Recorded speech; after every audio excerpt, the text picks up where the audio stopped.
What happens on the day of your practical driving test? Once you get to the test center, the examiner would ask you for your provisional driving license.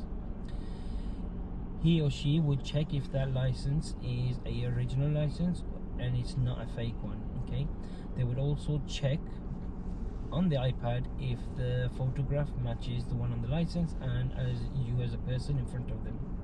If you do not have your provisional driving license, the test will not go ahead. It would be cancelled. That means you would lose your fee. Once they've checked your license, they would ask you if you want your instructor or someone else to accompany you within the test. Okay, so they can sit in the back. They cannot speak, they cannot talk, they cannot help you through anything. Okay, so the decision is yours. You are old enough. Once that decision is made, they would also ask you, do you want the accompanied person to listen to the debrief at the end? Again, that's your decision. Then they would take you outside the test center and ask you to read a car registration plate from roughly about 20 meters away to see if your eyesight is good enough to be driving on the road. Once that's done, then they would ask you a tell me question. Now that can be walking towards your car or your instructor's car, or while you're seated in the car. There's about 14 different tell me questions. They would only ask you one. If you get it wrong, it's a minor fault or a driver fault, but they will not tell you whether it's correct or incorrect till the test is complete. Then they would ask you to drive for about 20 minutes, independent driving, whether it's following a satellite navigation or road signs. Okay. Once you've done that 20 minutes, then they'd ask you to start heading back towards the test center. They'd give you directions themselves. Okay.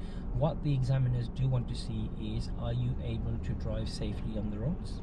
Okay, in maybe different conditions. Sometimes it can be raining, hot weather. Are you able to follow the highway code? And if you can demonstrate you can do that for roughly about 35 to 40 minutes, okay, including one maneuver in between your driving. And if they want you to do a second maneuver, then it would be the emergency stop.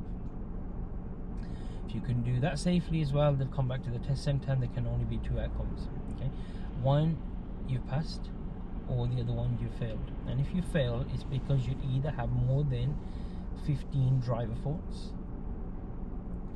or more than 4 driver faults in one category, or you've got one serious or dangerous fault.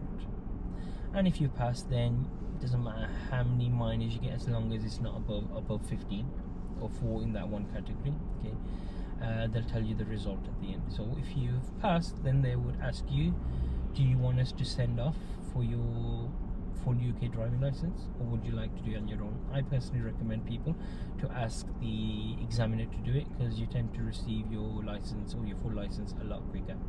If anyhow, if you're changing address or you're not sure of whether you're moving or where you're moving to, then the examiner would ask you to fill out the form and send off for your own driving license.